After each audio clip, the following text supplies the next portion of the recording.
Surprised by this, Cam. Welcome to Franchise Addicts, the show about franchise movies. I'm Luke. And I'm Chris. And this week we are on to the fifth and final film of the Indiana Jones franchise, the 2023 film, Indiana Jones and the Dial of Destiny. Joined always again by Chris. And then we have Cam from the Jacked Up podcast. Thank you for joining us. Two franchise rating podcasters here. Yep. So this is a fun collaboration because Cam Show does a similar thing to us. We were just actually chatting about some of the franchises that we've covered. They did a Evil Dead retrospective episode around the same time that we were doing our Evil Dead run. So Nice. I think we have a similar taste in movies, and this should be a good episode. So let's start this off. Cam, when was the first time you saw Dial of Destiny, or was this the first time you saw Dial of Destiny? I saw it opening weekend. All right. Okay. And before I'm not going to give anything away, but I was going through a crappy time. I was getting over the little known thing called insomnia. There you go. Seen the Flash that same. It's better now. It's this thing called exercise and pills. But it was interesting how that was one chaotic summer. Everybody's still going after like it or hate it blockbusters like Oppenheimer, Barbie, and then Sound of Freedom of all things. And you're like, really? You want to talk about that movie? And then, we're cut to the middle of the summer and stuff is coming out of left field. And we're getting an interesting entry. You know, it's the absolute final movie, but it's divisive. So it's going to be interesting. All right, Cam, talk about some of the past Indiana Jones, the ones that you aren't present as a guest on. How do you feel about the Indiana Jones franchise in general? It's actually been a surprising one. The people who I know like it are often the kind who don't even like action or horror movies. And I'm like, really? Do say? Like, I know a guy who's not into horror, but he loves Predator and Temple of Doom. Like, that is his go-to movie. And then I know other guys, they hate stuff like Fast and Furious and other stuff, but they love Raiders and Last Crusade a bunch. So I know people who weren't really into James Bond or Star Wars epics, but their parents raised them into all the noirish adventure stuff of the 30s. So Indiana Jones fit right in as a throwback kind of movie. And Crystal Skull was interesting to us because that was kind of a movie that we kind of just saw, but then it only took us like thinking after a while, like, what was it really about? I don't really understand it. It's kind of a Sci-Fi Channel parody kind of movie. Yeah, it is. But it was in theaters. It's a metaphor. It's a very complicated metaphor about life and you talk about Oppenheimer. I mean, that was 2008. They were talking about, the fallout of the atomic bomb, and they could, but should they? I mean, I think that really spoke on so many levels. My Crystal Skull theory is storming the internet currently. Yes. Is Crystal Skull a Jacob's Ladder movie? That I have perpetrated and 1,000 other people. It's Kaiser Soze was behind it all. Ah, right. Yes. Usual Suspects for those who didn't see that movie. Do you have a favorite of the original trilogy? So I'm just going to tell you, no. All right. The whole trilogy is a 5 out of 5. Hey, that's basically what we ended up at. It's not nostalgia talking. Trust me. I watch them every time. Chris, are you a Crusade guy? I am now a Crusade guy. This podcast. I had seen them all, but after this review, I am a Crusade guy. Yep, that's me. Crusade guy. Oh, awesome. Yeah, it's a great movie. I mean, the first two are very good. I enjoyed them a lot. They're great. They're all great. All three of them are great. To be clear. Yeah. Connery is tough to beat. Yeah, he comes in there and he is. That's a dad movie. That's why we all love it more. Yeah, it's a dad movie. Yeah, I wish we had a dad like that. I dream of the day where I can be like, "Oh, Sean, the woman you slept with, I slept with her too. She talks in her sleep." Don't do that, Chris. I know how old your kids are. Oh no, the oldest one. Well, actually, it's all bad. Well, Oh, even then, we'd be teetering on the edge. I'm well- saying way in the future. All right, So- there you Probably when it's minimal and negligible and still creepy. Yeah, still creepy. Is it weird to think of Henry Sr. banging that blonde Nazi? Like, how did that go? Was that really good? It's actually I'm gonna give it to you now. it's actually hysterical how much adult material has gotten into like these movies. I'm not even just talking the gore at the time. It's so funny. People are like, "Oh, you can't watch something like, Candyman or Hellraiser," but Indiana Jones is fine. He gets away. It's just really, really bad, guys. And it seems like Spielberg is like the only guy who just like quiets everyone down and says, "Enjoy." But when you look at all the unmade Indiana Jones movies, there was one where he had like an affair with like a student that they were developing for a while and they threw that out. But you look at that and you're like, Chris Columbus, what were you thinking with this not so Me Too appropriate script as an Indiana Jones movie for family to enjoy? And even the TV show has some darker moments. And you're like, that got on network TV? Network TV. It was a different time. We could have a different PG time, movie. but you're just like, huh? We could have a PG movie where we rip out hearts and there's a big sexual, like the scene between. we'll throw an 8-year-old kid in the mix there too. Yeah, they're gonna do it right there in front of Short Round. I don't care. Unintentional molestation. Yeah. But then you look at the video games and it's like I played this one. It was like the Emperor's Tomb, and almost all the time you get gorily like strangled to death by an alligator if you did one thing wrong. I'm like, jeez.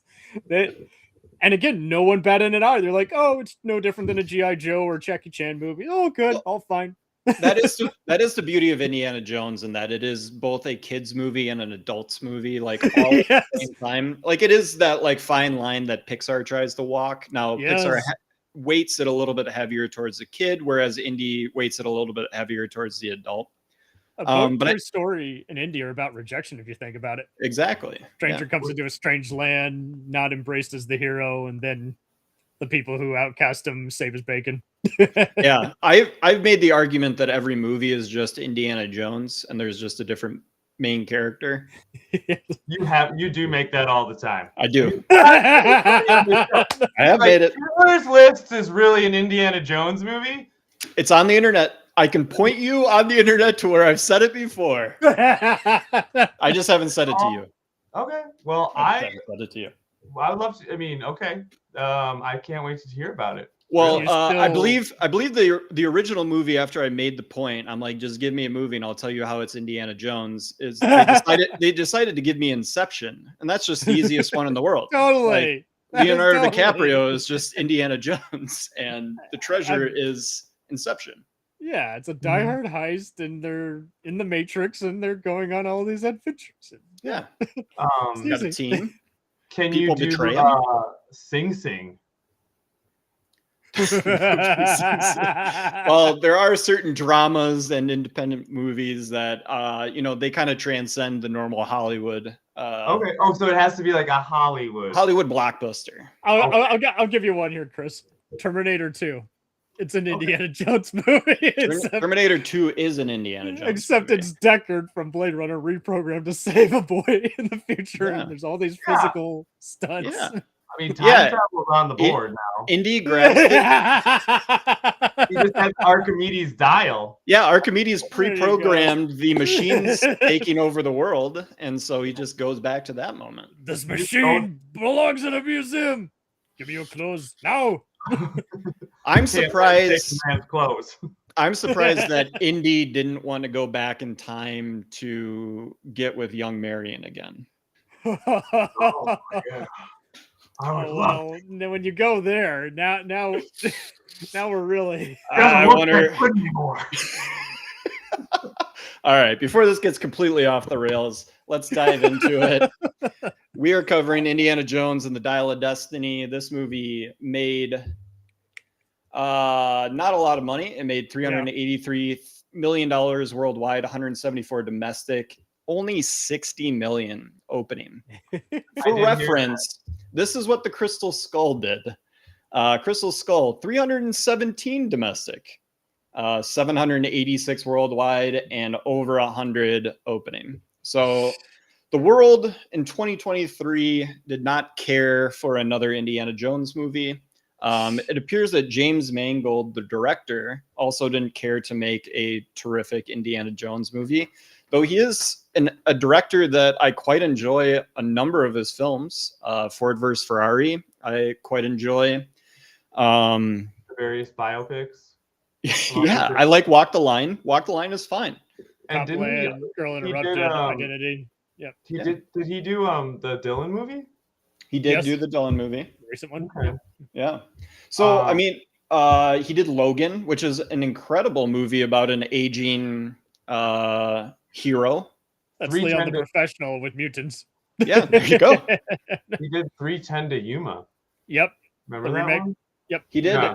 He did the movie Copland, which rules and Fucking has Sylvester's best performance. Yes. It's the only movie where he's not like where they. Well, it's because he's fat. Like, yeah. Apparently, Bill Simmons has a theory that he ruined his face forever by gaining the weight for Copland, and trying to lose it again has made his face all weird. Well, that's on him. That's not on the director. Anyway. It's true. So James Mangold, talented director, gets the Indiana Jones property handed to him by Steven Spielberg, and has an opportunity to make his mark. This is going to be the last Indiana Jones movie. How are we going to send this character out into the rest of time, since we're not going to probably make another movie, although we'll see. Never say never. Oh, don't tease a remake. I want the Phoebe Waller-Bridges is Indiana, is Helena. Well, Jones. they already made that movie. It's called Dial of Destiny, because she is essentially Indiana Jones for most of this movie. We'll get to it. Harrison Ford, 80 years old during the filming of this. Full frontal too. We get full frontal with him, just like, you know, when he's shirtless, about to beat ass over the Beatles. Is that more impressive than John Williams, 91, returning to do the score and I believe getting nominated? Yep, I think it's pretty cool. Incredible stuff. It wouldn't be the same. We've seen how the other movies that he starts that he doesn't return for. You're like, yeah, just bring him back to do the theme. Some of the nitty gritty stuff. So the de-aging technology was a combination of just normal CGI de-aging and archival footage. So they're actually pulling his images from the previous movies. We'll get to it. I think it half works and half doesn't. So the movie opens with and closes with Indiana Jones alone in his apartment. So it's showing that Indy is both alone at the start of this movie, moving towards, not being alone, but he is constrained. We are opening with him in a box. And so this last adventure is kind of his last hurrah outside of normality, which is just him and Marion, living in the rest of their lives in New York, I think. Mads Mikkelsen, villain. Yep. Very hot actor around this time. Yep. What was it? The drinking buddy, or not drinking buddies? That's the. You're thinking of I know the one you're thinking of. It's some other the Danish drinking movie that was nominated. Yeah. And then he was also Hannibal Lecter on TV, and that was probably his most prominent. He's already one of the best James Bond villains. So that's true. Yeah. He has a great villain face. He looks like just evil European. He's gonna suck your soul out. Yeah. Yeah. He, in fact, looks like a Nazi. So he does. Hold on. Now, Mads Mikkelsen, the man, not a Nazi. The character he's playing. As far as we know. As far as we know, I don't see his search history. I know, but all it takes is a blunt Forbes interview, and everything changes. I thought that there was going to be for 2 hours. He'll be contradicting himself. I thought there was going to be like an alt-right moment where they're like, "Let's go back to the better times," and he's like, "Yeah, back to the time where things were right." He's going back to kill Hitler. Yep, but only so he can be a better Hitler. I don't know. So Mutt Williams dies in the intermittent period between these two films. They also, I don't think they directly say that Sean Connery's character dies. Don't they do that in Crystal? Skull? Do It's they? Crystal Skull. They show a photo. Well, they show a photo. They don't necessarily say that he dies, and then Indy says later on, "I wish Dad was here." Nah, well, that's just it. He had died. Yeah. They're He's like, the- we got he's his the belongings here, and he's sits past. There's a memorial photo, and that's why he's like, I wish he was here because he's not here. And then obviously with Indy meeting Archimedes face to face, this is the first time that Indy has actually encountered a historical figure instead of just an object. Yes. I suppose the Knights Templar guy in Totally. Crusade. He absolutely been a historical You figure. have chosen. Well, Archimedes one. is a little bit higher on the prominent Sure. people of history. That's true. All right, so let's jump into this fine film. We begin with the castle train assault. Indiana Jones and Basil Shaw infiltrate a Nazi castle during World War II. Nazis are evacuated stolen artifacts via the train. I believe it turns out that a lot of those items were fake, specifically the spear that pierced the side of Christ. Which Hitler is very keen on getting. But Indy and one of the bad guys figure out that it's a fake. And then they realize that the dial, this Archimedes dial, Yeah. this is the real deal treasure that's in here. So everything switches to the dial after Basil identifies half of Archimedes' dial. It's a device tied to time fissures. In reality, the Dial of Destiny, from a historical sense, the Archimedes, whatever, was for determining different locations of celestial bodies over time. Mhm. Actually, a super cool invention for somebody, from that long ago. And so super cool artifact just in general, even though it doesn't actually travel you through time. Although I don't know, has anyone tried? Yeah. But yeah, Asking for a very friend. cool. You only find half of it. It's like, so annoying. So the crystal skull, we Yeah. fixed the MacGuffin problem. Like, this is a pretty cool MacGuffin. Yeah, I think so. Yeah. No? I mean, the time travel is a little.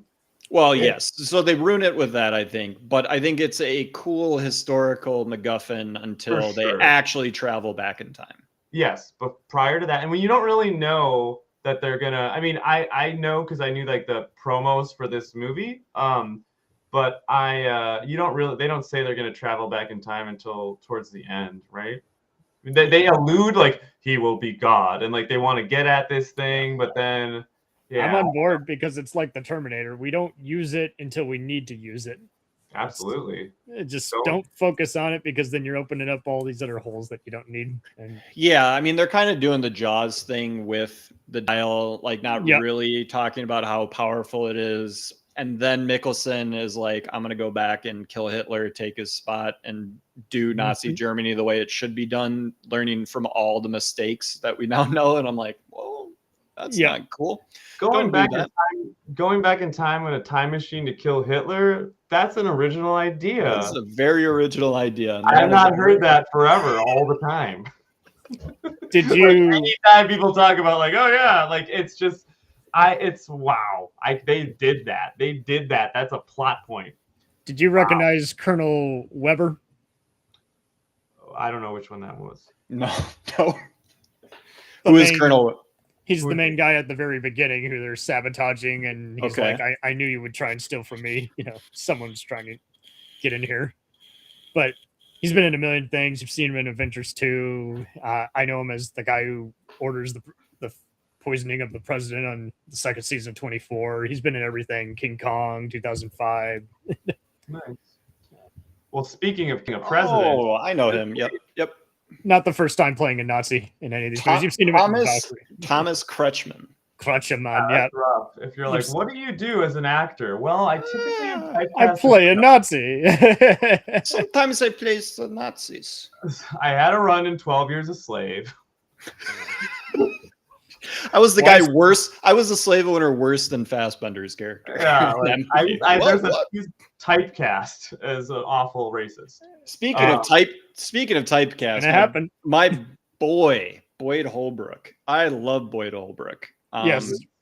He is Basil? great in just about everything he is in. He just plays a very nothing burger part in this, where he is just a What? Nazi henchman. I think he's a nothing burger in this. They don't let him do All his thing. I'll just wait till the end. All right. Although again, it was very fun to see him. I'm happy that he got this opportunity. So there's an escape. Obviously, Indy wants to escape with the dial, so they're escaping on a train. Then there's a plane fight. We keep the action rolling at the start of this movie. Indy survives. Basil escapes with the dial fragment, and we are on to a ticker tape parade where Indy wakes up to a parade celebrating the Apollo 11 astronauts. He's like, going to the moon? That sucks. I'm only interested in history. This is not. There's so many cool things on this world, and you guys want to go to the moon? It's like going. What does he say? It's like going to like Reno. Yeah. Or something, and like there's nothing there, but like just a cranky old man. I'm surprised. Gingrich once said we'd be there in 2018. Look how that turned out. Nope. I don't think. Well, have we ever been to the moon? Why did we stop going to the moon? What's on the dark side of the moon? Pink Floyd. Oh. Well, we have to watch the Transformers movie to determine. Oh. Yes, we did learn that in the Transformers film. I want to That's call what's- it film. Well, Yeah. I was told recently on a Leftovers podcast that I participated in that is the second good Terminator movie, because I was pitched to do the Terminator franchise on our show, and the guy from Talking TV, Chris, Yes. Dominic, he was like, the first one's Stone Cold masterpiece. I'm like, it's a good blockbuster. I'll say that much. And he's like, Dark Side of the Moon, other Stone Cold masterpiece. I'm like, whoa. Yeah. I can't you lost tell me them there. apart. I don't actually celebrate all the Transformers movies, as I haven't watched them because I think they're trash. But That I being do. said, you'd love the comic book Terminators versus the Transformers. It's actually Is pretty that a campy thing? and funny. That's a thing. Yes, it is, and Okay. it's in the style of the cartoon show, but it is just so clever. They're like, what it, and like they just rework it. What if the guys that's the database for the Decepticons was also part of Skynet? and Easy. it's just so funny how they just keep breaking the fourth wall, Deadpool style. They're like, why does this robot sound like he's German? Sarah, what? The waitress? What? All right. I'm intrigued now. I actually just saw, maybe it was you guys that posted it, but I saw a trailer for the original Terminator movie, the animated movie that was like made in '88 or something like that. I wasn't big, but yeah, I know what you mean. Yeah, the '86 one. Yeah, That looked pretty sweet. It looked kind of like Akira. it's fun. I It's very was fun. Very into it. Akira is the bee's knees. I don't know how you It can is- measure up to Akira. Well, I'm just saying, like it looks in that arena. Like obviously Akira is and Paprika are like the top, but it If has it gotten a little more violent, maybe it could have. yeah. So yeah, Apollo 11 happens. Indy's living alone in his retirement. Marion left him after their death of their son Mutt, and he gets a university farewell. Gives his final lecture, which is always weird. They always like stop in the middle of it. It doesn't seem like the end of a normal class. They do this in movies and TV shows all the time, and then they're like, well, that was my last day. It's like, well, you just said that something was going to happen on the test. Are you not proctoring the test? You're not doing it. He's actually being asked. He's like, I let TAs do that. Are you kidding me? I think found out Mango about all the is- students you slept with. Get the hell out of This here, is- Jones. this is like the beginning of Heat, where the wife and stepdaughter are arguing, but we don't know what about, and it's irrelevant. We're just showing, hey, he it's tough being a dad. Michael Mann was like, I need women to talk in this movie, so here we go. Yeah, there you They'll go. just be fighting amongst each Shock. other, as women do. Then we'll do the rest of the movie, but you talk right now. Fathers are a Yeah. sorry lot. Yeah.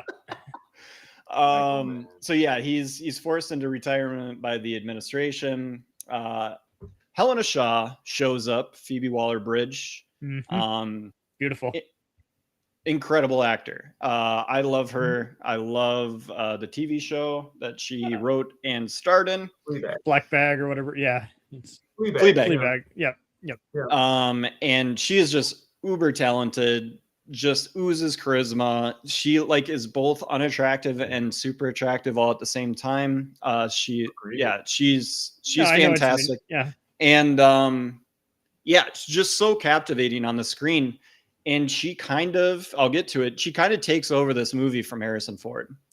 What? And I just think Harrison Ford just doesn't quite, I mean, he's 80 years old. He doesn't quite have it. And she gets tasked to do a lot of the action stuff. She rides the motorcycle.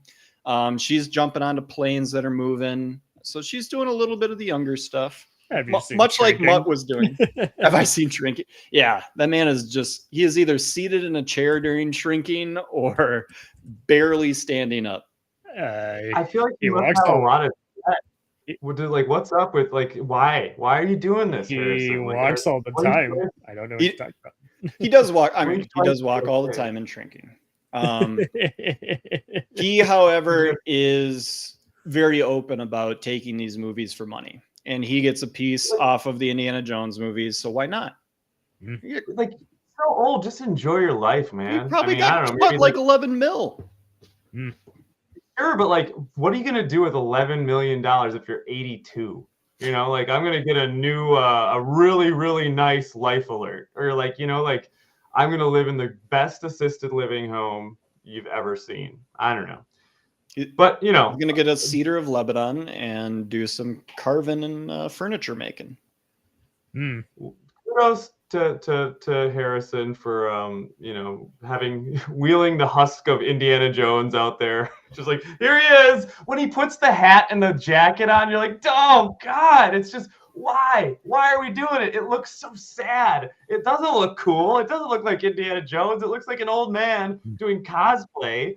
And you're like, oh, God, like, just, I don't know. It's not good. Let's talk a little bit about the de-aging at the start of this movie. Yeah. Cam, how do you feel about the de-aging? It's fine. I don't see what people are talking about. It looks way better than any Marvel transformation I've seen. They literally just scanned his face in there. But like Grand Moff Tarkin in Rogue One, for every person who's like, it looks fine. Every other person's like, oh, but it's clearly CGI. I'm like, yes. That's the only way you can recreate someone. Yeah, I feel like we shouldn't do it. I feel like it looked like the beginning of a video game, you know, when they have like a scene that's just like to set up the story.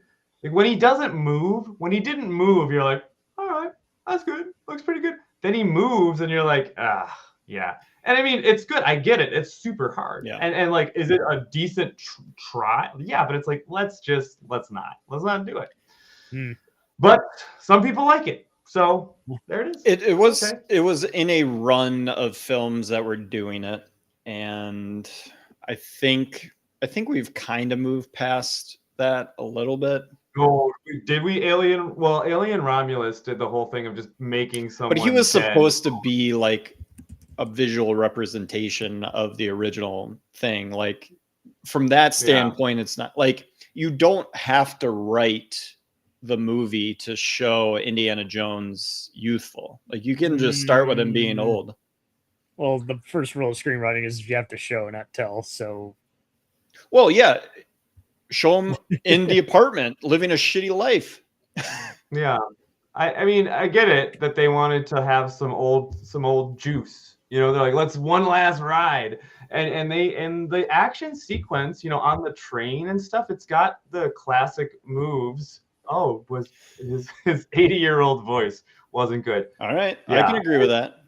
When he's like yelling at the end, you're not even going to the right place. Like, Jesus Christ. Just stop, buddy. Like it's rough. It just sounds rough. But again, the man's 80. The man is 80. There's some Grand Moff Tarkin. There's your other side of the road there. Sure. Who's Grand Moff Tarkin? I know that Star Wars villain Peter Cushing. Yeah. Okay, right on. Yeah, so it's just I thought it was a type of seizure. Yeah. But Oh, wow. That was actually a well done joke. Good job. thank you. I try. But yeah, but it was. I liked the top of a train. That's always we know that, right, Yeah. from Indy. Great, that's a great spot. I did like it how they like went in the tunnel and then they're like, we're gonna fight in the tunnel. Okay, I like that little spin. Like that's cool, and it No one had. ever stays in a train. It's always gonna be on top. That's You true. gotta go Gotta on go top on of the top. train, where it's very easy to walk. By the way, I don't know. It's just like walking anywhere. I liked it. I didn't the issue, right, was like it did kind of seem like it was half video game. It was like, where does the CG stop? And like I was thinking as like because it goes into the motorcycle scene, right? And it's just like, what did this look like shooting? Like how much of this is just not real? And I know it's 2023. It's a Our technology. mixture of motion capture. I've been fortunate enough to actually meet the guy who's doubled Harrison for a while. He doubled Really? That's awesome. Mike Massa. He doubled some of the earlier Supermans, Brandon Ruth and Cavill. So he's Cool. Oh yeah. But yeah, so it's just, like, and it's like a nice, tribute. Again, if it's like, Well, we know all the tricks now too, where it's dark, because that helps. That helps day a for lot. night. Yeah. And so they tried. I will agree with Cam that there's some shots where it is striking. You're just like, there he is, young Harrison Ford. He looks great. Delivering a line. Sometimes the voice works. Sometimes it is very clearly old Harrison Ford trying to sound a little bit younger. I'll go back to what I said before. I think it half works, half doesn't. I personally would have like written around it and just not included a younger version of it and just kept this as a meditation on. Maybe he's in the dark the whole time. We see an unknown stuntman go in. Could be like a shadow sequence, Kill Bill style. I just would have changed the opening sequence in general, but only the hat is scenes. That's what gives it away. that would be great. Or just go back to his childhood again. We can get somebody that looks like River Phoenix. I mean, oh yeah, let's do another childhood Indy. Love that idea. I know they did a similar thing with Sam Jackson, those Avengers. To me, this reminded me of Gemini Man with younger Will Smith. There you go. Yeah, which was a rough go. I saw that in theaters, and I feel like there's a reason that we don't. No one talks about, like, that's the first time I've heard that movie come up for a while. I'm sorry to hear. I mean, so how do we feel about Phoebe Waller-Bridge, Helena, the goddaughter of Indiana Jones, and her entry into the Indy world? She's the second most tolerable behind Marion, that's for sure. Way better than Willie and Temple of Doom, that's for sure. I think that she is, absolutely great, and she brings some charisma, wit, everything to this movie that it otherwise doesn't have, and that the Crystal Skull didn't have, because Shia LaBeouf, I mean, he's a decent actor, but like in that role, he was just kind of a cold. It didn't work. There was no like heart, or not. I don't even know if it's heart, because she's kind of mean, but like, just, that you didn't have that character that you're just like, I want to watch more of this. She's very fun to watch. She delivers lines very well.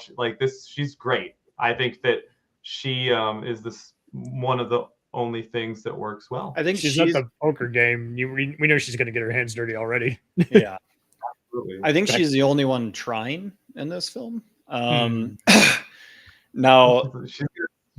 she has a big role to play, because, like I said, she does have to have the weight of certain scenes on her shoulders, a lot of the action and all that sort of stuff too. I think she just gives a shit. I think that pours through off the screen. She is really going for it. She wants to be involved in this movie. She's given a great performance.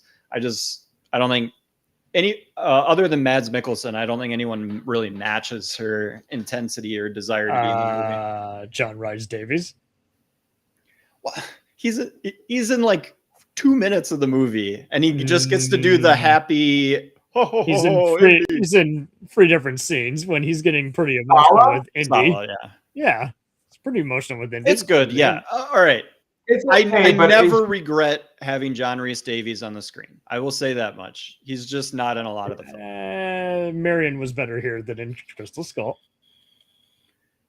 she's barely in it. Two different scenes Yeah, I mean, I don't for know. you if you count the It's train station. one in like in the Crystal Skull, she's like a semi-main character, and in this one, she just And she kind of didn't shows have up anything and, to like, do with Crystal Skull.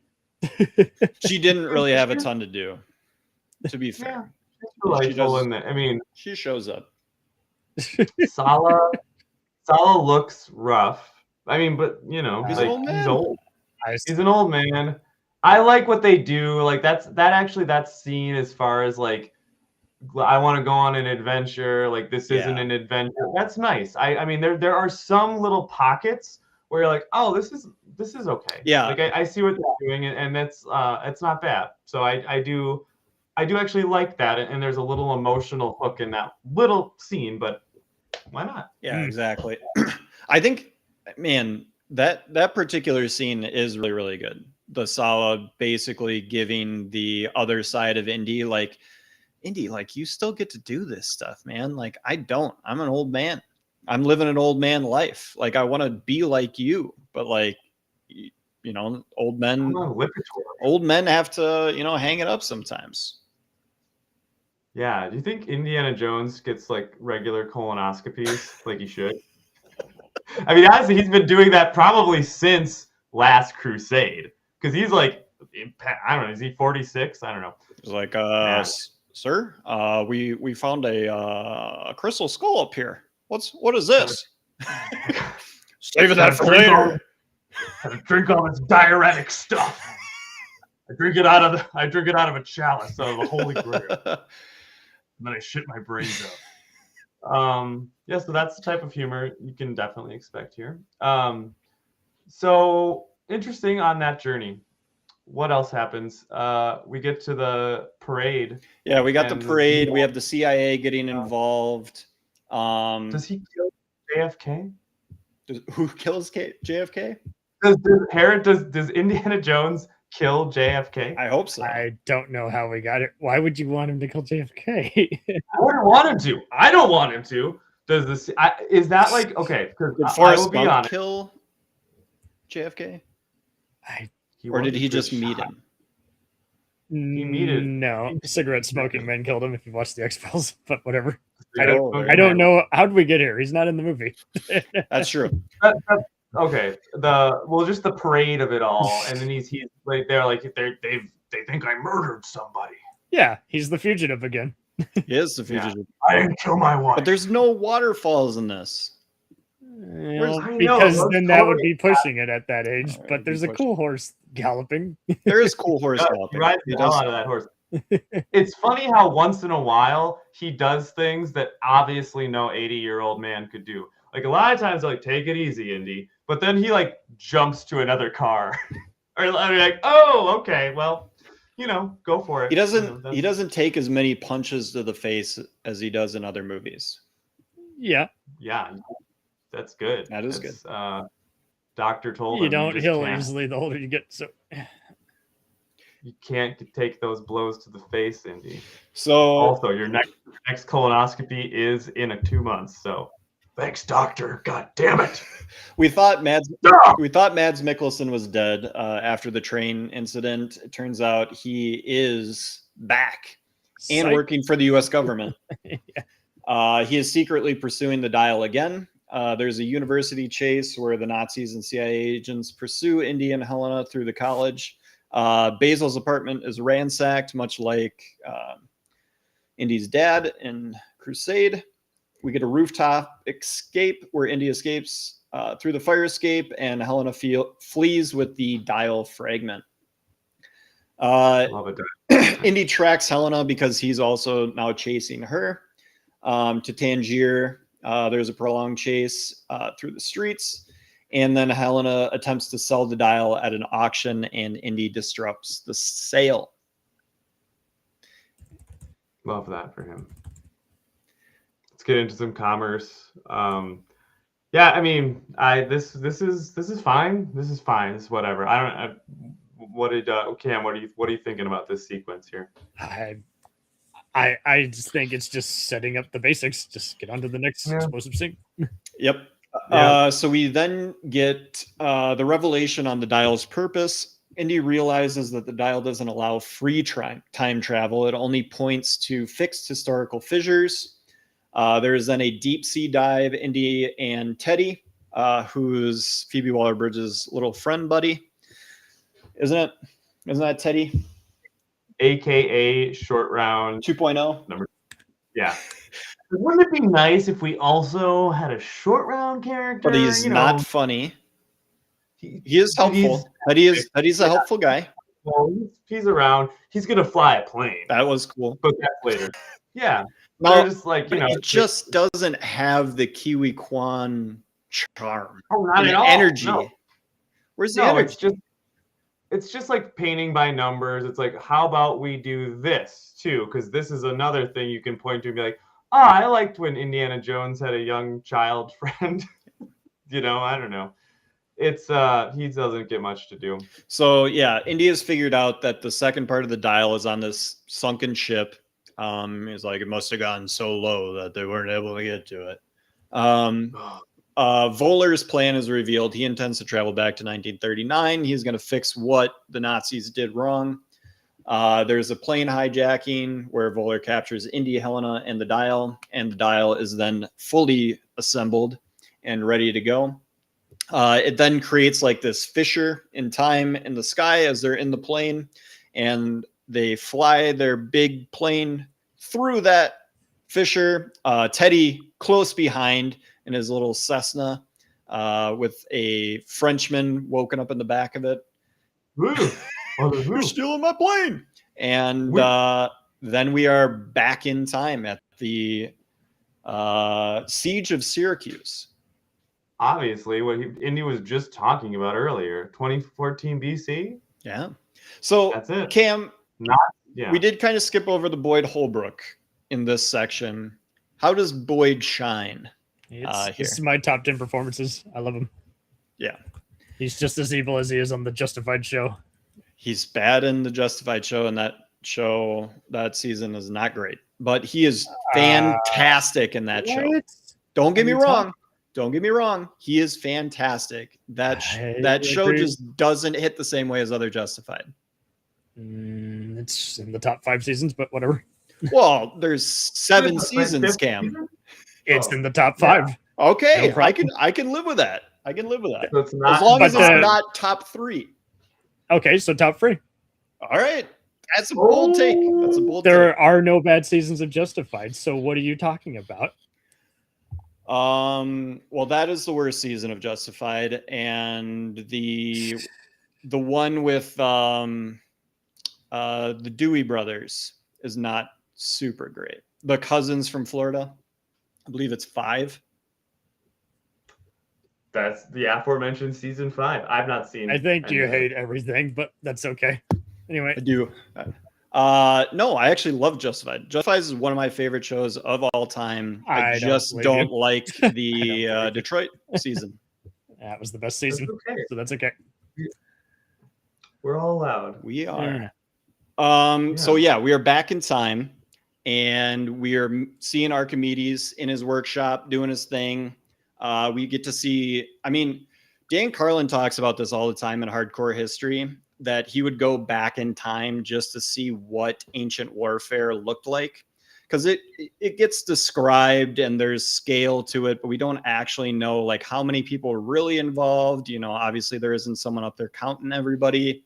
And so Indy's reaction to like going back in time, I think, is the best part about it, where he's just like, this is incredible. Like we're seeing like stuff that I've only read about and like been barely able to comprehend.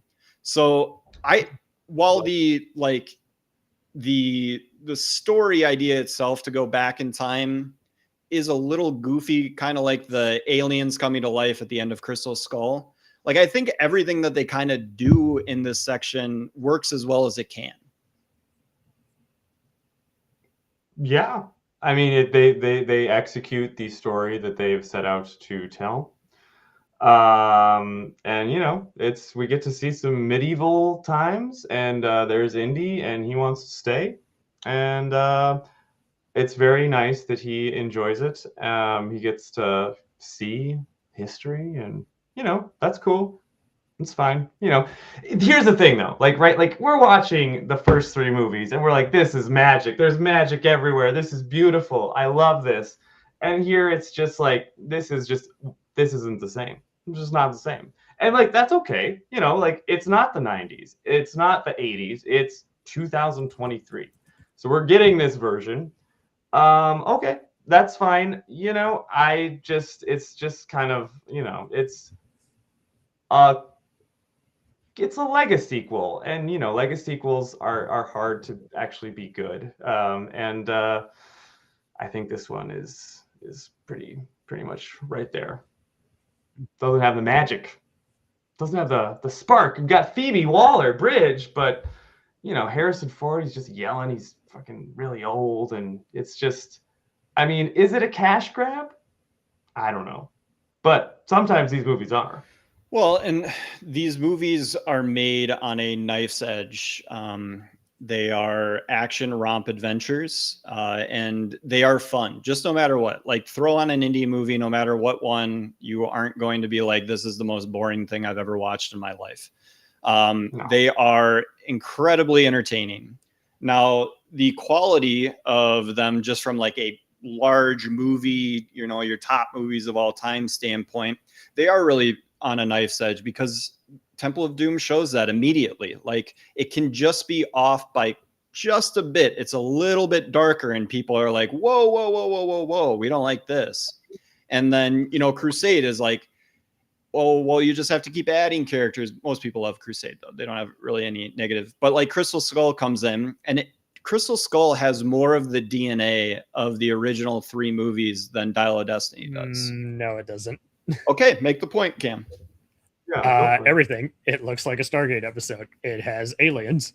There's been fantasy and supernatural elements, never extraterrestrial life. That was too many cooks in the kitchen. Yeah. This one feels like they took Last Crusade and said, let's do 3 hours. And I know that was the breaker point for everybody. It's a little long. It's very long. It's like, for sure, like 2.5. 2. Well, tops. I'm old school, so I'm used to 70s movies dragging, taking a while. Yeah, all the original trilogy are 2 hours on the dot. Yeah, and like, this is like The Godfather. It's like, still if a feels movie like an indie movie, though. It does feel. It does not feel like an indie movie. I agree with that. I think from a formulation standpoint, and from a director's standpoint, Spielberg did direct Crystal Skull, so it does have Spielberg DNA as a part of it. He directed it out of reluctance after turning down multiple scripts, and everyone just wanted to get it done. Sure, he is a man. He is himself, and he put the work in, so he did work on it. I'm not saying this movie is bad at all. I'm just not. Dial of Destiny, it just picked the wrong type of indie movie to be. Yeah, I'll say it's bad. Okay. Like, it just is. I mean, Phoebe Waller-Bridge is nice. It's okay, but like, I can see if you're like, it's brings out some of the member berries and nostalgia, but like, like, it's not nostalgia. It actually tried. They're using actual practical stunts still and taking it in a typical direction. But it's like an 80-year-old guy. It's just not. And Taken and John Wick have shown that is still a successful formula. So why not bring back another character? Well, it bombed, dude. So it didn't work. So when did John Wick and Taken bomb? What did? John Wick and Taken? Taken it definitely bombed by the 4th movie. It was only 3 movies, but whatever the 3rd one was. But I don't think anybody really watched the 2nd or the 3rd of that. John Wick is young. Like, yeah, like, okay, the Equalizer. Denzel Washington was not 80 years old when he made The Equalizer. Yeah, it's like another shitty action franchise. Geezer action star franchises are still blossoming. All the Die Hard and Rambo movies have made money.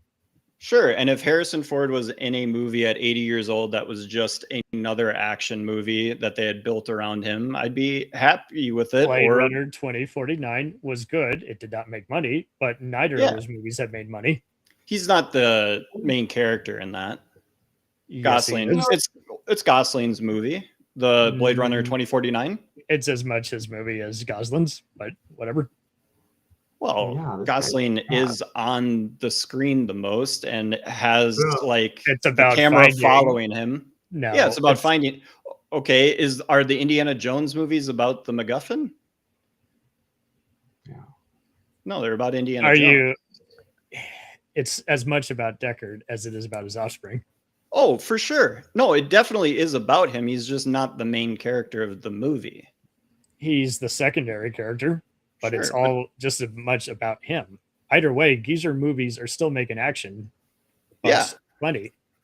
All these people are 60 plus years old. I feel like you guys are really Yeah, I just- cutting into ageism. Like Sam Jackson's 60 and he's still making movies. Yeah, but like we don't need to. I mean, it's fine if you want to have older people make action movies. That's great.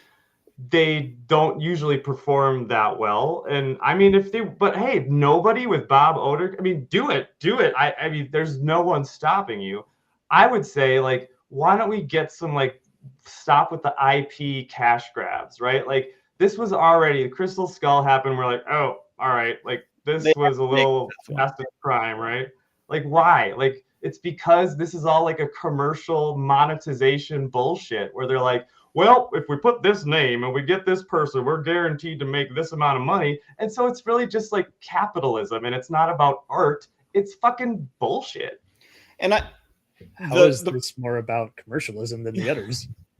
Because it's an IP, like because this happened how many years after? Like Lego sequels are like almost always just cash grabs because we just are obsessed with IP because major corporations don't want to give a lot of money to something that they don't know if it will, perform well. But if they see something like, well, we can use this IP, right? We can use this, make another Matrix, right? And they all just like wear out their welcome until they're just dead. Well, because Matrix, And, they didn't have a good script, but I would say they didn't have two good scripts. The last Indy movies, like and like their little parts are good, but okay.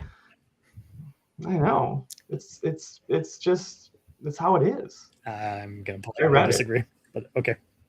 No, and No. it's fine. Like we can have our own opinions on the last movies of franchises because most of the time they do run franchises into the ground. That's just what they are designed to do. That is what they do. There are ones that stand above that. There are ones that obviously don't. But What's like a really good Lego sequel? I think that. Well, I mean, do we think Top Gun Maverick that was pretty successful? Okay, well, that would cut right into your argument. That was done to capitalize on nostalgia. 100%. I'm just saying, like, are there ones that we like look at and are like, this was good? I don't know. I mean, I think it's just kind of like the first one. It's fine, right? I don't know. It's posing a question, right? Like, what is a good, like, is this ever a good idea?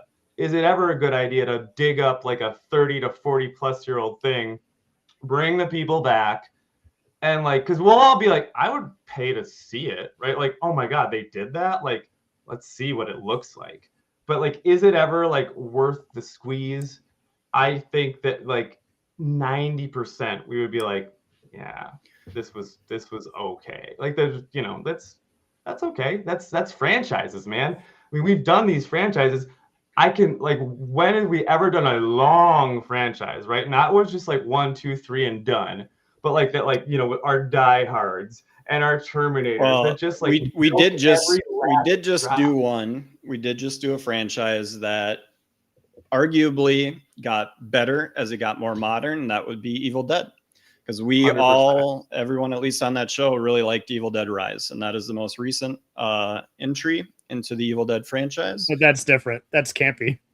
It is well, and also it doesn't need like the original cast, That's right? true, Like it's like an idea, and so it works. Those are great. Yeah. I just like it's just when we bring the people back and all that, and so yeah, we had it with Terminator, right?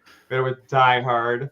well, we're getting with Yeah, I Know What You Did Last Summer came out this year. Everyone returned for that. We're probably going to get it with Scream again, where, you know, more people continue to come back with Scream. All this is fine. It's just the way the industry works. Yeah.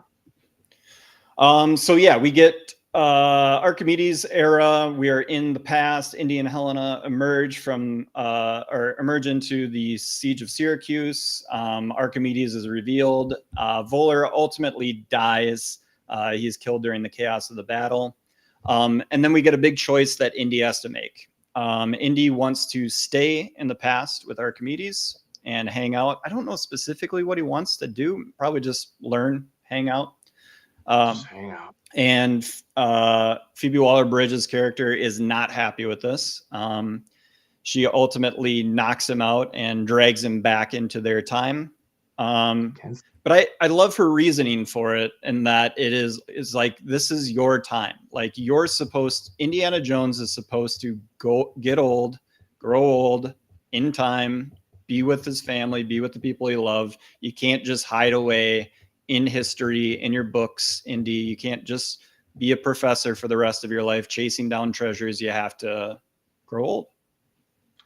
And I'll summon, like, or like, you know, and like, hey, maybe we can be family-esque and everything. And he's brought back into a family-like situation. Hey, here's Marion. He's better. He's better now. Indy's better. He just needed to go back in time, and he's right. So, you know, we get a nice little family ending, and then, you know, he's like done. And he's done. Well, he does grab the hat off of the clothespin at the end. So he could be back out there looking for adventure still. Cam, how do you think this movie wraps up? It delivered exactly what I wanted and got straight to the point. There you go. So at this point, now that we're at the end, we give away our awards for the movie. So our first award that we are going to give out is for our favorite scene. So Cam, get us started. What is your favorite scene from Indiana Jones and the Dial of Destiny? Definitely the horse chase in the subway. For sure. Feels like a 70s spy film. I'm going to go from Phoebe Waller-Bridge on the motorcycle, getting on board the plane in the storm that is heading towards the rift in time, and then Teddy getting in the little Cessna behind him, French dude waking up.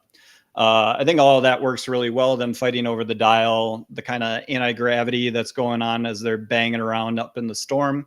And then the breakthrough, I think it's a pretty good shot over the top of the siege of Syracuse and everything going on there. Yep. Sure. I will say, even though I do like the train fight in the beginning, even if I, you know, don't love the de-aging, but I'm gonna give it, because of my Phoebe Waller-Bridge love, is the scene where she is like telling the Nazis like everything about like the words, even though that's not exactly where to go, and she gets the dynamite. And yeah, that's kind of a more a scene where she gets to show off a bit more, and literally, I mean, Indy's incapacitated, and so when she gets to kind of take over, I think it's for the better, and you know, so that's what I will choose. And then yeah, fun dynamite getaway, fun times. Performance of the movie. So your favorite performance in the movie, Chris, kick it off. Well, it's obviously, yeah, Phoebe Waller-Bridge, great. She, I think, makes this one better than Crystal Skull for me, because she's there, and it provides, you know, that level. And yes, and to your point too, like, right, this does, as far as the MacGuffin and a lot of the things we're doing, it is better than the alien skull. Which, you know, is our objectively or subjectively not good. So yeah, PWB for me all day. There you go. Cam? I'm going to go with Rhys Davies. His final speech, he's just very animated and engaged. The camera loves him here. Yeah. Mm-hmm. He the Fez hat being on again, the the Indy, the voice, it's just all still there. Yeah, he's awesome. I wish he would have been in a little bit more. Maybe that's my hope with bringing these characters back. Like, we only get Marion for 3 minutes. Let's get her for a little bit more. Let's add. We're saying goodbye to these characters. I want to give them a proper farewell. I'm going to go with also Phoebe Waller-Bridge. I think she's just electric in this film. I actually wish she would have gotten in on some of the writing. I think that would have been really cool. But yeah, careful what you wish for. We saw how that happened with James Bond. That's true. Yep. Yeah. Yeah, some of that, right? Yeah, that's interesting. Yeah, she's co-screenwriter. It's like she hasn't done a lot. Like, she had this. I mean, I'm looking at the IMDb, right? She was a voice in If. Then she was in Rule Breakers, which I am not familiar with, and then she played a female cashier, which I don't know how big, in the Big Bold Beautiful Journey, which, you know, that thing that came out earlier that I don't think was too well received, but I don't know. I didn't see it. What you're looking at, does it say if she's writing any? Because with her being like a writer too, she might not be performing because she's writing. Yeah, no. It says that, I mean, it talks about the writing in No Time to Die, but yeah, so I just think performing, and then television, she's like the narrator in Octopus, the documentary. And yeah, so just, I mean, that's cool. I mean, maybe she's just like, you know, enjoying some life and whatnot. But yeah, interesting. I would be interesting to see what she does next, you know? All right, final award, our overall MVP of the movie. Who from any part of this film, if they touched it, they can be a part of the MVP consideration. Cam, who is your MVP of Dial of Destiny? Banderas. He's a masterful actor, especially if you've seen his Spanish work. And he could have easily, if he was a lesser star, tried to unrail the movie, hog the scenery, chew it. He came on in. He's just a supporting character who's someone's got to be a body shield, and he just flat out just stares down the fucking screen. I absolutely agree with this. I can't believe we forgot about talking about Antonio Banderas in this film. They don't even have him on the poster, and you're like, I know. Yeah, he just kind of shows up. The humility Zorro in a fucking Indy movie. Like you said, the humility to just show up and just be a guy, basically. And like he helps to move the plot along and stuff like that. But he's not in a ton of it, and he's always fantastic. His voice work in Puss in Boots is unbelievable, and then just his entire filmography, he's always given it. They could have given him a shotgun. He's great. Chris, who's your MVP? MVP. Okay. That guy. No, that guy. What? Maybe that guy. I don't know. Which guy do you think? There was also that gal. And that guy. There is that gal. You can go back to Phoebe. I think I'm gonna go back to Phoebe. Yeah. I mean, I liked her a lot. She's in the whole thing. Yeah, I don't really think like a director or anything is really in line. And, you know, Harrison Ford, he's there. But yeah, I don't think he's past his prime and the expiration date. And that's okay. So that's what I'm going to go. Phoebe, double Phoebe. I am going to go with Mads Mikkelsen. On quite a run here. Like Cam said, he is one of the better Bond villains, if not the best Bond villain.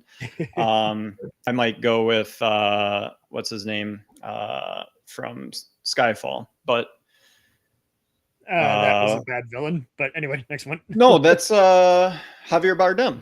I know, one of the worst Bond films. All right, and so I'm gonna go Mads Mikkelsen. I think he does a great job in the villain role here. I think Indy needs a kind of iconic face of its villains. I think he brings that. He's a well-known guy. He does look like a Nazi, and he always gives a great performance. I love how we just keep saying he looks like a Nazi. But he's definitely the guy from the other outside of Harrison Ford and Phoebe Waller-Bridge that when I think of Dial of Destiny, I'm going to think Mads Mikkelsen's in that, and he's good. Yeah. So now to our ratings. Oh boy. out of 10. If you want to get fancy and add decimal points, feel free. Cam, get us started off. 9 out of 10. Hell yeah. Up with the first free. Okay. Fuck Crystal Skull into the ground. I'm okay with that. Yeah, I think I did like this one better than Crystal Skull. Yeah. So what, I don't know, like that was like a 4 or something. Let's go with a nice 6.7. Ooh, I was gonna go 6.5. All right. Great mind. Yeah, this movie is ultimately better than Crystal Skull. I think Cam is right that it does try to do Crusade again and modernize it, add a little bit of extra flair to it. They do have to make the movie a little bit longer, so I don't hold the 2.5-hour runtime because this is the final Indy movie. The final Craig James Bond movie is like 9.5 hours long, so they took all that extra time to send him off. Might as well do it with Indy too. I think it's a little bloated in the middle. Most movies are, but I think it's a solid send off to a movie that was made 42 years after the original. I think it's as good as it can be. I kind of was expecting more from James Mangold, just because I think he's an extremely talented director that's made a lot of stuff that I enjoy. I appreciate that Cam has gone to bat for this film because it is important. If it was just Chris and I on here, we would have just bashed this movie into oblivion. But I think there is a lot of good parts in this movie.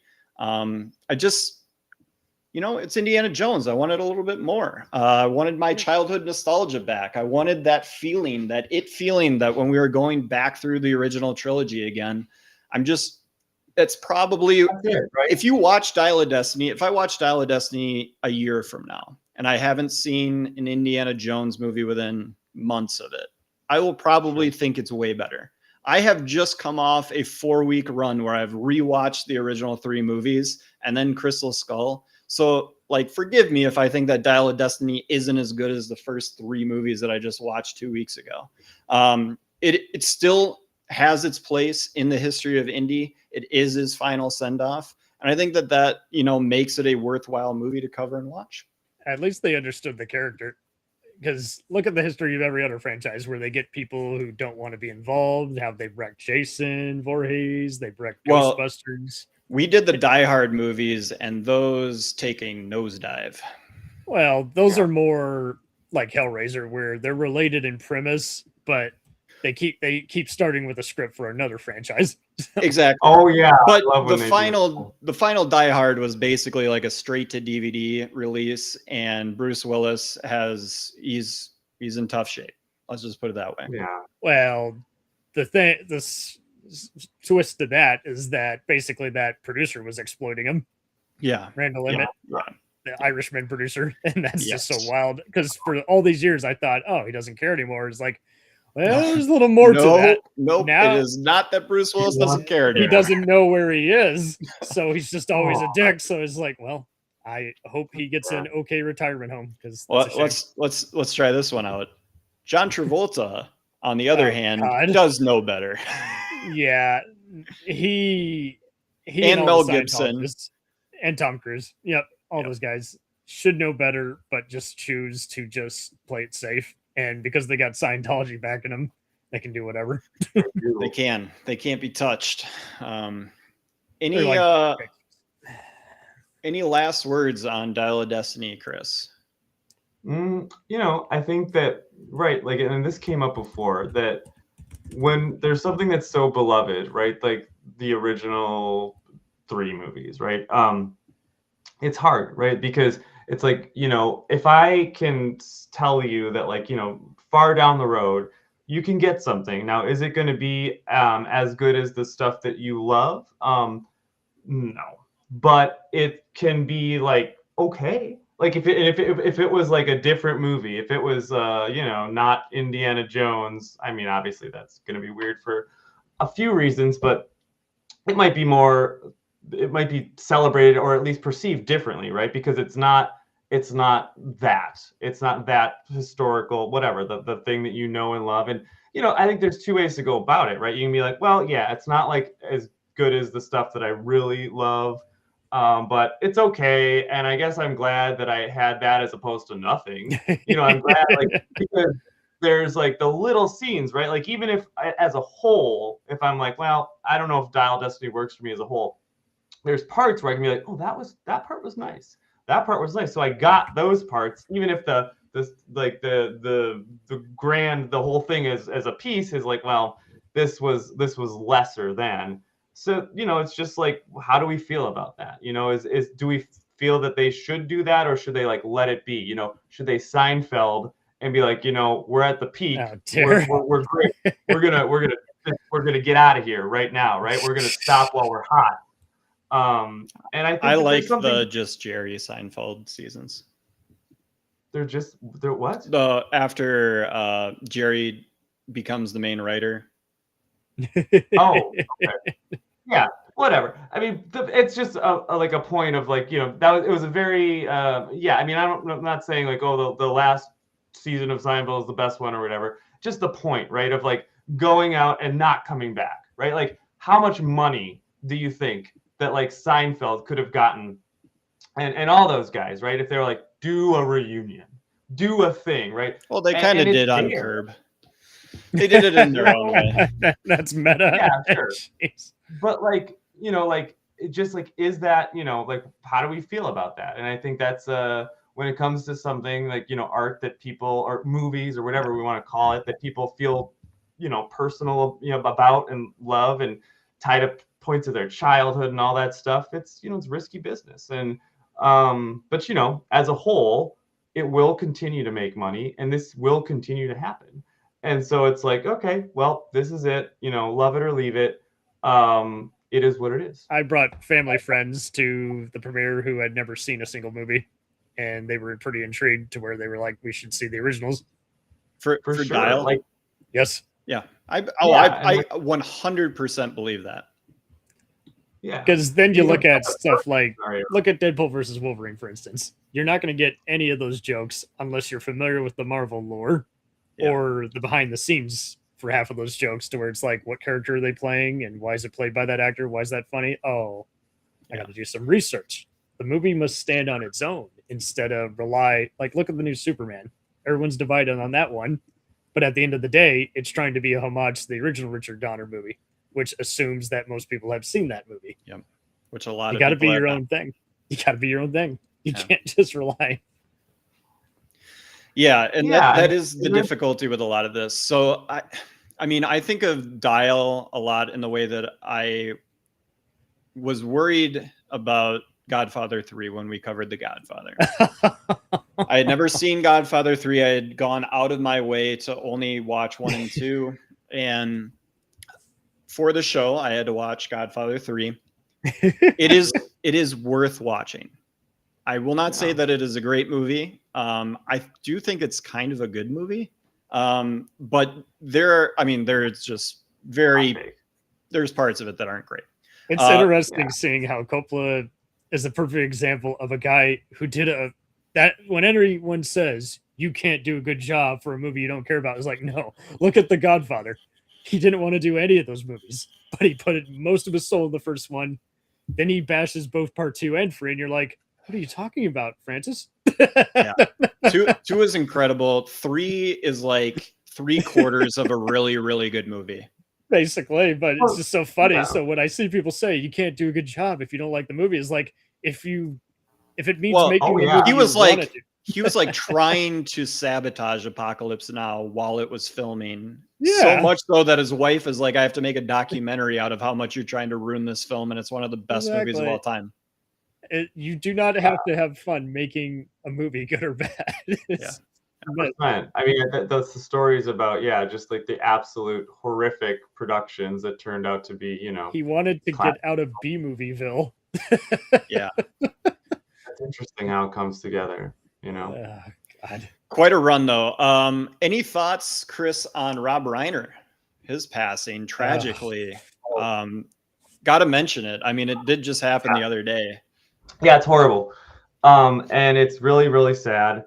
Of course, and we're still, you still learn about the details. It seems like it was a yeah, like his son was a troubled person, and it's horrific, right? Like someone gets murdered by their son. Really, really, really, just like a sad, tragic story. Obviously, he gave us so many things that we love. And yeah, you just have to point out, as much as like you don't get political or anything like that, but the Trump post that essentially like bashes Rob Reiner is just like, what the fuck is going on here? Like, of all the things, and granted, I mean, we're not talking about anything else. We're just gonna keep it on entertainment. But like, if the guy that's in charge of everything is doing shit like that, like, what in the fuck is going on? I don't. It's crazy. Well, and of all the people, like I understand that Rob Reiner is a very outspoken person and like does wade into political waters. So if you're gonna do that, you're gonna get whapped a couple of times by some mean shit that people say. But that's the sad thing. I actually he's thought Rob Reiner. That's the sad thing. I thought at first when I saw, oh, just killed just like 2 hours ago update. I'm like, did some political you know, outspoken asshole target him? Is like, nope, this was the war at home. I'm like, Christ almighty, what the hell? I mean, I know this has been all over social media since his passing and stuff, but 84, This is Spinal Tap. 1985, The Sure Thing. 1986, Stand By Me. 1987, The Princess Bride. 1989, When Harry Met Sally. 1990, Misery. 1992, A Few Good Men. What a run! He can do it all, like right. You can do comedy, you can do drama, like what? A Mississippi. 95, The American President. Sorkin basically starts The West Wing. Mm-hmm. Unbelievable stuff. I mean, the guy is incredible. He shows up as an actor in some stuff. He plays Zooey Deschanel's father in New Girl. He's Wolf of Wall Street. You've seen his latest documentaries. Yep. He is absolutely the best. He finished the new Spinal Tap movie, didn't he? Yep. But it was so weird. He said, that's my final movie. So you're just like, what the fuck? Damn. Okay. His son let him live that long. But yeah, and apparently he was like, his son was getting into it with John Mulaney and Bill Hader at Conan's party. That's wow. I read so like just really weird shit all around it. But he did a movie to this little shit, and this is how he repays him. And you're just like, really? I didn't mention that. I don't know if I mentioned it, but I'll re-mention it just because it is tragic that his wife also died too. Rob Reiner just happens to be really, really famous. His wife, super tragic. The fact, like the original TMZ article is so gross too. I hate like the coverage where they're like, well, an 80-year-old and a 74-year-old were found in the residence, but we don't know who it was. But those ages match the age of Reiner and his wife. It's like, oh my God. Like this guy is Hollywood royalty. He like is from like the 80s on. Rob Reiner is synonymous with the movies. Successful actor turned director and Meathead is like, if talk to your parents. If you don't know All in the Family, Meathead, all that sort of stuff, my parents will go on and on and on about how great that show was. Absolutely. And just like what well, and then my dad likes to call me Meathead sometimes too, because I'm oh dear. You're very progressive. But just what a tragedy, and just like what an absolutely insane thing that the president of this country like uses it as an opportunity to like take pot shots, dunk on somebody. Just like what a fucking loser. But he wants a sequel to Rush Hour and not a good movie by a professional. All right, Chris, favorite Rob Reiner movie? Go. Oh shit. Well, okay. I mean, okay. I have to list up. No, I do not have it. I mean, Spinal Tap is great. This is Spinal Tap is great. But I go to 11. They go to 11. They sure do. Why not make Ted louder? These go as to a 11. musician, you love that. A Few Good Men is pretty amazing. I mean, there's so many, but I'll just keep it with Spinal Tap because it's near and dear to my heart, even though there's so many classics. You got to see Ghost of Mississippi. That he twists the legal drama on and mixes it with history, and you want to talk about the message is so loud, even though the stars might be in a whole different period. You know, you got Alec Baldwin, Whoopi Goldberg, James Woods, different period in their lives, back when they're in their prime. Yeah. Absolutely. Yeah. But not what I expect from a comedy guy. It's like, no, right? I mean, he's back in Stand By Me, Few Good Men territory, and you're like, what the hell? That's the Yeah. Spinal Tap Princess Bride guy? What? That's insane. I mean, it's just the talent. Luke, what about you? Yeah, Alec Baldwin in a courtroom. Can't go wrong with that. Stand By Me. I love Stand By Me. It's one of my, it's, you know, like Sandlot. It's just one of those kid movies that anytime it's on, I'll watch the entire thing. I think River Phoenix is unbelievable in that movie. You know it's good when it's ripped off in the opening of Boys in the Hood. And you're like, see, same type of story. Yeah. Lost, disgruntled kids discover a body in the middle of nowhere. Yeah. It's just, I mean, it's really, really good stuff. It hits all those kids at like the perfect time. And I think it's a incredible Jerry O'Connell performance. I love seeing Jerry O'Connell now, who's like, you know, the chic kind of goofball, but like handsome fella. And then he's just the fat, you know, comedic relief in the very sarcastic narration by Dreyfuss. And you're like, wow, very evil Kiefer. But yeah, I mean, you got freaking Dreyfuss is an all time. I fucking love Dreyfuss. I love Dreyfuss. I don't care what Mitu says, but yeah, I mean, no, he is a horrible man. He's an incredible actor. Yeah, he was showing us who he was in What About Bob? Yeah, well, one of the best comedies of all time. Good comedy, but Bill Murray and him definitely did not like each other. Yeah, and I believe it was mostly Bill Murray like instigating everything as he's known to do. He threw the producer into the pool. Anybody else would get instantly blacklisted, and he got away with it because he's Bill Murray. No, it's Bill being Bill, you guys. Gotta do it. Dude. Gotta give it to him. All right. I think, I mean, the movie of Reiner's that'll probably last the longest is Princess Bride. Yeah. Kind of a perfect movie. Your sword. I mean, I saw that movie probably when I was 8 years old the first time. And just, you know, it doesn't get any better than listening to somebody tell you a bedtime story and changing all the stuff to make it even cooler.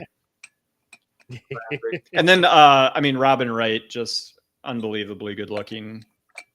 Yeah, she's a babe. Without this, you don't get Shrek. That's true. Yeah. Essentially doing the same thing. Though the first Shrek, very solid film. I watched those a lot. I have a 5-year-old, and so Shrek is on a decent amount. What are we on lately? We've been watching Up a lot. Nice. So you're on the Pixar train. we're on the Pixar train. We watched this Bull movie that's based on the kids' book, Ferdinand. Oh, Ferdinand? Yeah. That's a good one. Yeah, I remember when that was happening. we should do every other episode, Chris. We should just do a kids movie that we watched. Yeah, I mean 700 times. Yeah, it's 700. It's pretty close for some of them. So while all the grandparents are watching all those infamous Christmas specials, 48 hours in a row, you're watching all the kid movie classics. I'm watching Incredibles and Incredibles 2 for the 15th and 16th time. And the algorithm's like, are you sure you want to watch something else? It's like, nope, staying right here. I don't know, man. We want to keep watching this. My Disney Plus account is just screwed up. I couldn't even find Dial of Destiny. They were like, are you sure, 5-year-old child, that you want to watch Dial of Destiny? I'm like, yes, sir. Please. All right. That's all we got. Cam, any last words on Dial of Destiny or on franchises in general? I'm glad of any franchise that you guys forced yourself to watch Indy. It was funny how we were saying off air is like, this is a franchise I had no interest in prior. It's like, well, you just keep challenging yourself. You always find some time in if that was the understanding, that is completely wrong. We were looking forward to doing Indy. A lot of the people that we know were looking forward to us doing Indy, and we did absolutely love the first 3 films. So if you've not listened to those episodes, check them out because we gushed about them. Okay. Well, I mean, somewhat, was it Chris? You said you weren't into it? Oh no, I love the first three. Love the first three. But prior to the show, like, did oh you see no, them recently? they were huge parts of my childhood. The first Interesting. three. I swear, Huge. just in the message, you realized like I hadn't seen this before. Oh No, neither Chris or I had seen Dial. This is our first time watching. Oh, saw We were on Crystal- first time. Yeah, and I saw Crystal Skull like when it came out once. that was all I needed. But yeah, no, love the originals, and it was so great to revisit those. I mean, yeah. So one of the greats, honestly. Well, if you're looking at the trilogies, I mean, that's a wonderful piece of action cinema. Speaking of franchises that have arguably gotten better as they've gone on, our next franchise that we're going to be covering at the start of next year is Mad Max. Yeah. So cult movie, started Australian director, made in Australia. The first one, Road Warrior, is basically a remake of the first Mad Max, but gets a big push. People love that movie. I really love that movie. There is a lot of Fury Road in Road Warrior. Third movie, Thunderdome, things get wild. Some people's favorite of those first three, much like in Evil Dead. But yeah. And then we get to Mad Max Fury Road, which had a incredible Oscars run.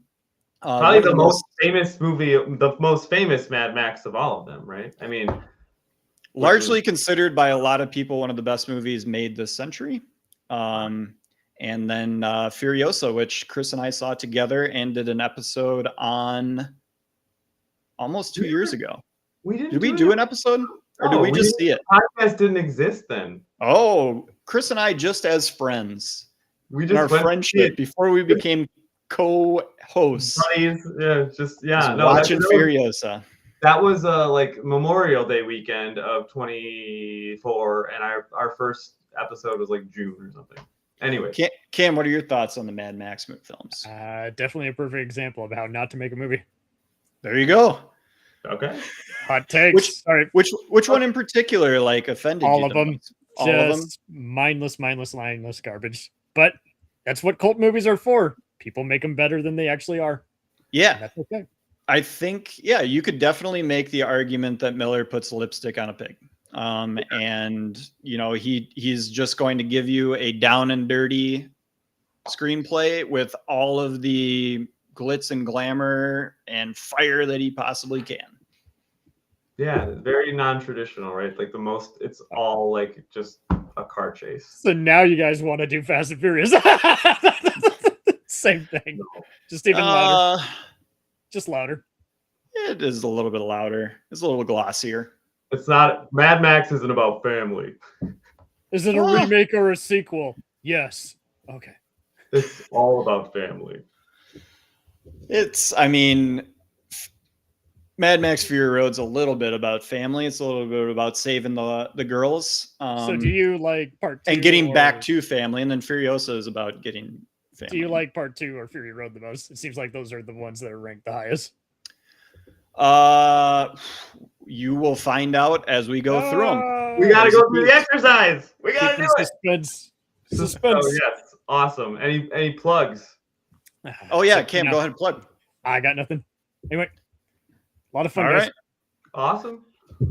We will see everybody next time. We got Mad Max. We got an end of the year show that's going to be coming soon. Stay tuned for that. And again, break on through to the other side. Bless your hearts. Right. Thanks, Cam. Thanks, Chris. We're